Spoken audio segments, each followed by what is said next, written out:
আজকে উল পাউডার দিয়ে পাঙ্গাস মাছ পরিষ্কার করব। তো মাছটা অনেক বড় ছিল, প্রায় 4 কেজির মতো।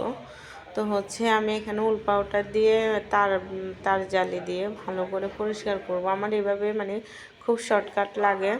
গ্রামের দিকে মানে অনেকজনে ওই যে ডুমুর পাতা দিয়ে পরিষ্কার করে, ওইটা দিয়েও করা যায়, কিন্তু আমার আমরা এখন ওই পাতাটা কোথায় পাবো বাসার মধ্যে। তো আমার তার জালি আর এই যে উল পাউডার দিয়ে তাড়াতাড়ি পরিষ্কার হয় আমার থেকে মনে হয় আর কি। তো যারা করেন নাই তারা অবশ্যই একবার হলেও চেষ্টা করবেন, তো দেখবেন অনেক তাড়াতাড়ি পরিষ্কার হয়ে যাবে। মাছটা অনেক বড় ছিল, আমার কাটতে কিন্তু অনেক কষ্ট হয়েছে। তো এই যে মাছের পেটিগুলো আলাদা করে রাখছি, এগুলো আলাদা করে রান্না করব। আর মাছের তেল কিন্তু মাছ হিসাবে কিন্তু মাছের তেল অতটা হয় নাই।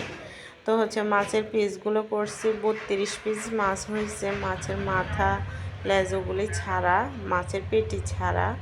তো অনেক বড় ছিল মাছটা, তো কাটতে অনেক কষ্ট হয়েছে। ধন্যবাদ সবাইকে।